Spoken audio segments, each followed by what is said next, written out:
El cosmos es todo lo que es, o lo que fue, o lo que será alguna vez. Llevamos el cosmos dentro. Fuimos hechos de estrellas. Vamos a iniciar un viaje a través del cosmos. De la historia de nuestro planeta, de sus plantas y animales. Una historia sobre nosotros mismos. Perseguimos la verdad, sea cual sea, pero para hallarla necesitamos imaginación y escepticismo. Viajaremos por el cosmos con la nave de la imaginación. Perfecta como la nieve, delicada como una pluma. La nave nos llevará a mundos de sueños y mundos de hechos. Acompáñenme.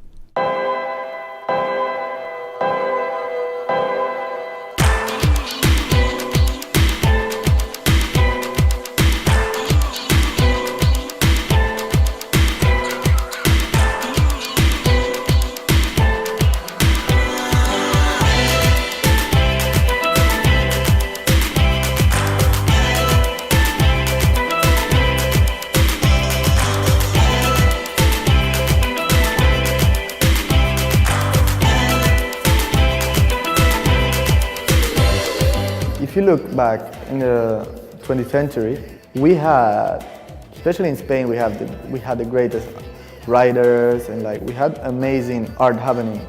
And now Spain is all about bullfights, sevillanas, paella, all that kind of cheesy stereotypes. And there's a lot of people that I know great in film, for example. Some great writers I know. There's a lot of good musicians people don't know about.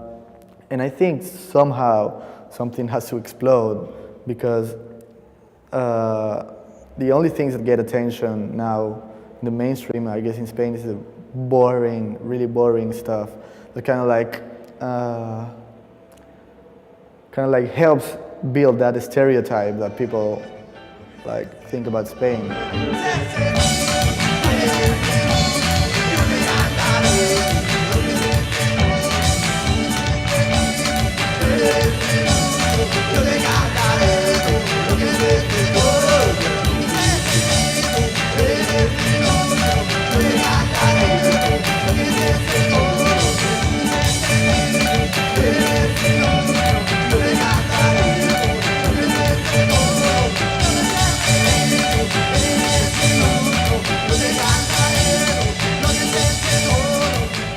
I've always felt weird about being Spanish because when you travel to the peninsula with mainland Spain, you have a totally different vibe.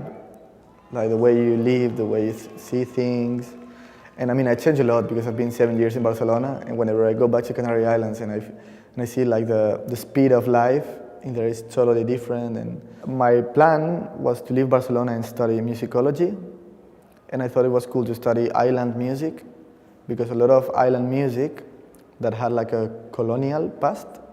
And if you compare Hawaiian music, Canary Island music, Madagascar music, Jamaican music, you get a lot of upbeat, major chorus based songs while they were talking about really fucked up stuff. For example, a lot of people thought my music was very uplifting and all that kind of stuff, but the lyrics in Alegranza especially were really sometimes really fucked up, really I was having a bad time while I was writing this record. So it was kind of funny to me that everyone saw my record something blissful, beach party. But for me, it was kind of full of dark references.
my dad was a big fan of Fania and Rubén Blades and all that stuff, but also the first music that I really got obsessed with was like Tropicalia, the Tropicalia movement when I was 17, 18, and I would just only go buy these records. I actually remember one moment when I was a kid, and I remember my dad was with his second wife, and we drove, I was like 7 or 8, and we drove to the coast in Tenerife. It's a different island. I come from Gran Canaria.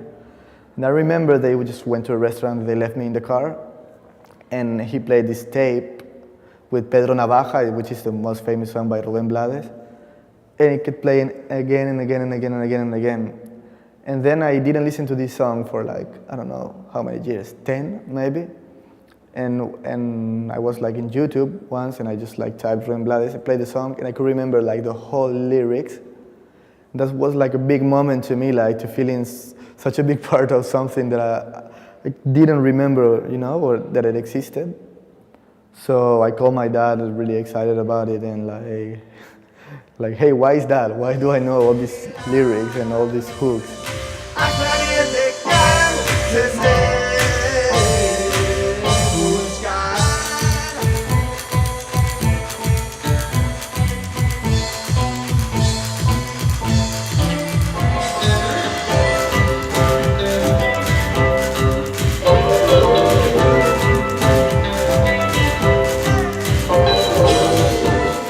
One very important thing about the Tropicalia movement is that they have like a political approach.